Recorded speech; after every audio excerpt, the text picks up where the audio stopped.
अस्सलाम वालेकुम everyone, welcome to my channel Hera के व्लॉग्स। कैसे हैं आप सब लोग? उम्मीद है सब ठीक होंगे। सबसे पहले आप सबको रमज़ान की बहुत बहुत मुबारक हो। आज का व्लॉग हमारी रमज़ान इवनिंग रूटीन का है।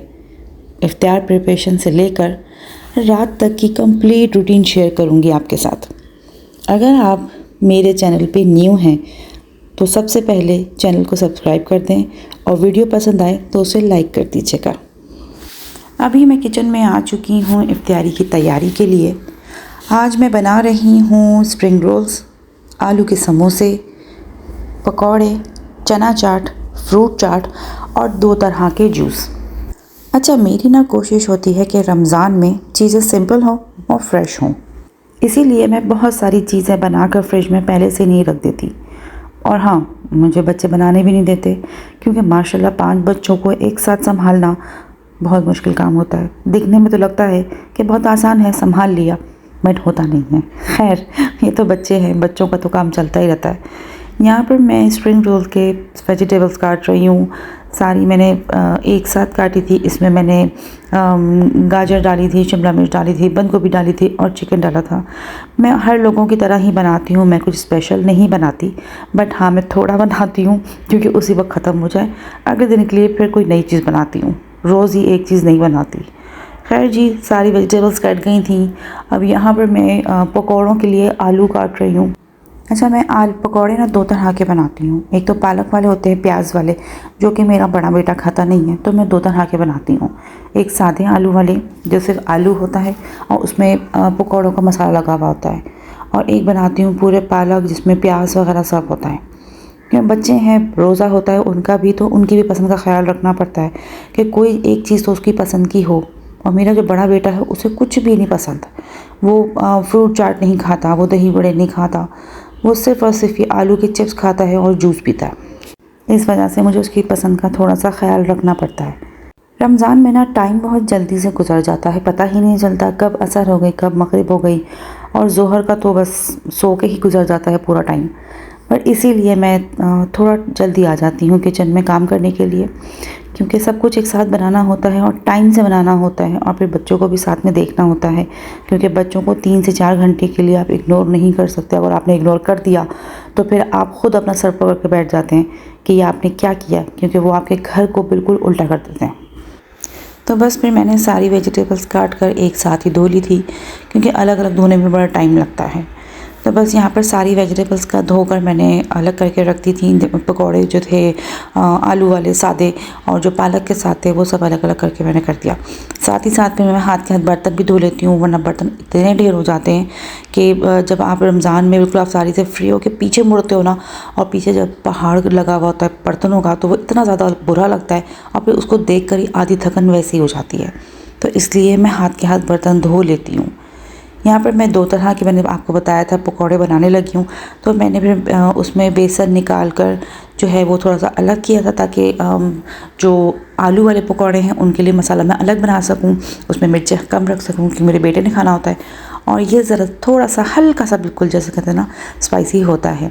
अच्छा, इसमें पकौड़ों के मसाले में ना मैं अंडा ज़रूर डालती हूँ। इसकी वजह से तो कुरकुरे हो जाते हैं पकौड़े। इसमें मैं डालती क्या क्या हूँ ये कभी मैं फ़ुर्सत में आप लोगों को बताऊँगी, ज़रूर बताऊँगी, एक वीडियो में बनाऊँगी कि मैं क्या क्या चीज़ें मैंने इसमें डाली हैं, क्योंकि अभी इतना कम टाइम था और फटाफट सारी चीज़ें बनानी थी।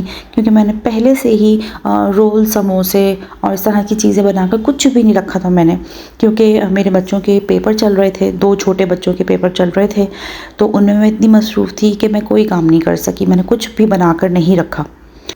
टाइम ही नहीं मिल पा रहा था कि मैं कुछ बना के रख सकूँ।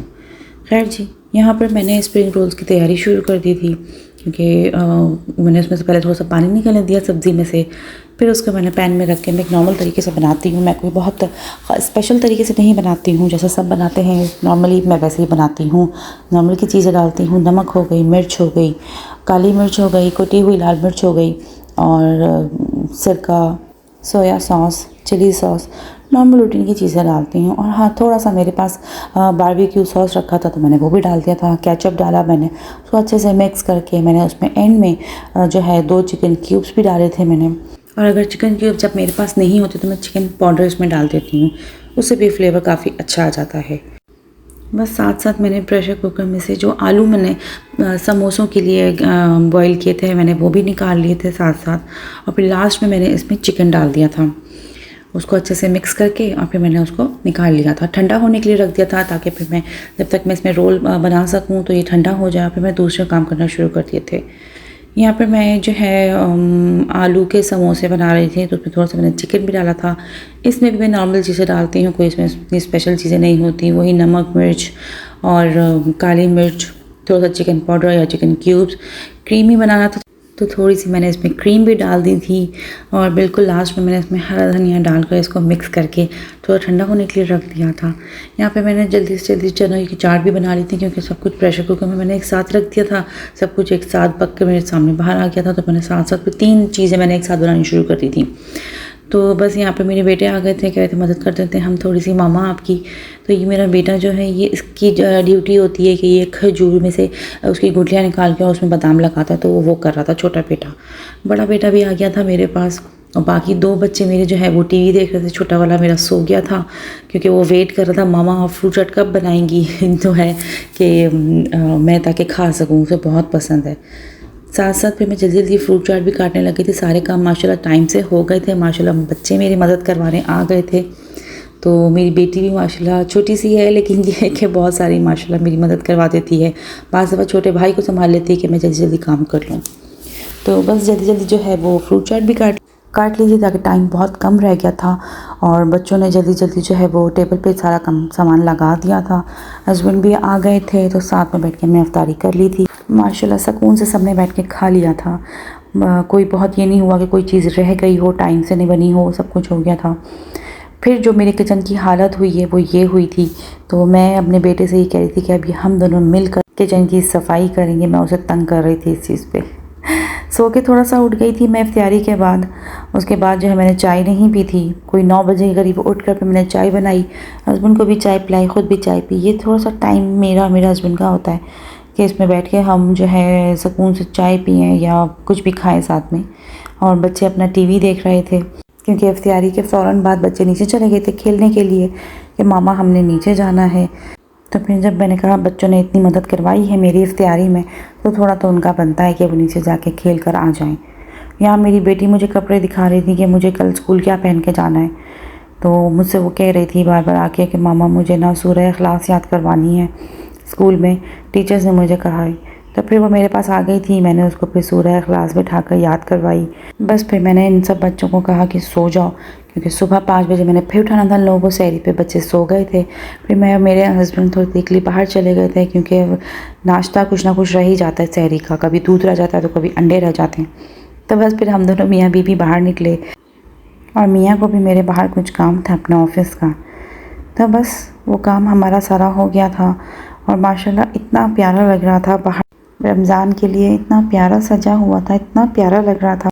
सच में घर से बाहर निकलो तो पता चलता है कि रमज़ान की रौनक वाकई बाहर कितनी हुई भी है, वरना घर में तो पता ही नहीं चलता। खैर जी, यहाँ पर मैं अपने बेटी हस्बैंड का वेट कर रही थी। वो काम से गए हुए थे, आ गए थे। तो फिर मैंने कहा कि बस फ़ौरन घर को निकलें, क्योंकि बच्चे घर पे थे, अकेले थे। और सोता हुआ छोड़कर आ गई थी मैं उनको, क्योंकि सुबह स्कूल जाना था। तो मैंने सुबह उनको 5 बजे उठाना था, इस वजह से मैंने कहा कि बस सारे काम अब ख़त्म करें, बाकी काम बाद में करेंगे। तो फिर हम घर चलते हैं। बस हम घर आ गए थे। घर आके मुझे अचानक याद आया कि अब मैं आ ही गई हूँ, इतना टाइम हो ही गया, तो चलो जी सहरी का खाना अभी से बना के रख दूँ। तो फिर बस हम औरतों का तो यही होता है ना कि कुछ ना कुछ काम रह जाता है। हमें तो बाज़ दफ़ा काम छोड़ के सोने पड़ते हैं, क्योंकि काम ख़त्म नहीं होते। यहाँ पे मैं बना रही थी चिकन कढ़ाई। तो चिकन कढ़ाई भी नॉर्मल तरीके से बनाती हूँ, जैसे सब बनाते हैं। मैं कोई ख़ास नहीं बनाती, बस जो जितना जैसा खाना आता है वैसे ही बना लेती हूँ। किचन की सफाई तो मैं इफ्तारी के बाद ही कर चुकी थी। तो मैंने सोचा कि चलो खाना बना के मैं रख देती हूँ, ताकि सहरी पे मुझे थोड़ा आराम मिल जाए, क्योंकि बच्चों को स्कूल भी भेजना होता है। फिर वो एकदम सारा किचन भी साफ़ करना, वहीं उसी वक्त खाना बनाना, फिर टाइम भी कम होता है। आपको तो पता ही है, फिर सहरी और फिर इफ्तारी, फिर सब कुछ एक साथ मैनेज करना बहुत मुश्किल हो जाता है। जब किचन साफ़ होता है ना, तो फिर ये होता है कि चलो जी खाना बनाने में, काम करने में आसानी हो जाती है। लेकिन जब अगर किचन भी उल्टा पड़ा हुआ हो और खाना भी बनाना हो तो ये बहुत मुश्किल काम हो जाता है। इसीलिए बस मैंने इफ्तियारी के बर्तन ये जो धो के मैंने रखे हुए थे, सूख गए थे सारे, बस मैंने फिर ये भी फटाफट सारी जगह पे लगाए, क्योंकि अगर मैं उनको छोड़ देती तो वो फिर मुझे जो है वो सहरी तक के लिए फिर वो लंबा काम हो जाता मेरा। इसीलिए बस हाथ के हाथ सारे काम मैंने निपटा दिए थे। यहाँ पे बस मैंने फटाफट दोबारा से चूल्हा भी साफ़ कर दिया था। प्रेशर कुकर में मैंने कढ़ाई बनाने के लिए रख दी थी। आप लोग भी सोच रहे होंगे प्रेशर कुकर में कढ़ाई कौन बनाता है, मैं बना लेती हूँ कभी कभी चलता है मेरे यहाँ ऐसा, हर चीज़ बना लेती हूँ मैं फटाफट इसी तरह से। काम को बस ख़त्म करके मुझे भी था कि बस अब मैं लेट हूँ, क्योंकि रात का 1 बज चुका था और 5 बजे 4 बजे फिर से सहरी के किचन में आना था। तो बस जल्दी जल्दी सारे काम को मैंने निपटाया। फिर मेरा बड़ा मूड हो रहा था किन्नू खाने का, क्योंकि बड़ा मज़ा आता है जब बच्चे घर पे सो जाएं एकदम से और सन्नाटा घर में हो रहा हो। तो मुझे तो पता नहीं क्यों भूख लग जाती है एकदम से कि बच्चे जब सो जाते हैं। तो पता नहीं आप लोगों को लगती है कि नहीं लगती, जो स्पेशली माएँ हैं उनके साथ ऐसा है कि नहीं है, या सिर्फ मेरे साथ ही ऐसा है। मुझे कमेंट्स में ज़रूर बताइएगा कि बच्चों के सोने के बाद कौन कौन सी माएँ हैं जो पार्टी करती हैं। मैं तो करती हूँ मुझे तो बहुत मज़ा आता है, क्योंकि जब बच्चे जाग रहे होते हैं ना तो आपके हिस्से में कुछ भी नहीं आ रहा होता, बस यही होता है उस वक्त कि बच्चों को खिला दो, बच्चों का कर दो, आप अपने आप को एकदम भूल जाते हो। तो इस वजह से जब बच्चे सो जाते हैं ना तो मुझे तो तभी भूख लगती है। और मैं यकीन करें बाज़ दफ़ा ऐसा होता है खाना भी मैं तभी खाती हूँ, मैं इन सब के साथ बैठ कर नहीं खाती, मैं बच्चों को खिला देती हूँ और ख़ुद बाद में बच्चों के सोने के बाद आराम से खाती हूँ चले, मैंने फ़िलहाल सोचा कि चलो सारे काम तो हो ही गए हैं, अब एक आटा गूंदना रह गया था, तो मैंने सोचा हाथ के हाथ वो भी गूंद ही देती हूँ। सुबह उठ के बस सिर्फ और सिर्फ पराठे बनाने होंगे और सालन बिल्कुल रेडी है। सालन में मैंने मिर्चें और हरा धनिया नहीं डाला था, मैंने कहा था जब सहरी के लिए उठूँगी बनाने के लिए तो फिर उसी वक्त डालूँगी। फाइनली मेरा सारा काम ख़त्म हो गया था। अब मैं कर रही हूँ व्लॉग को एंड। व्लॉग अच्छा लगा हो तो लाइक शेयर कमेंट्स कर देना, दुआओं में याद रखिएगा। अल्लाह हाफिज़।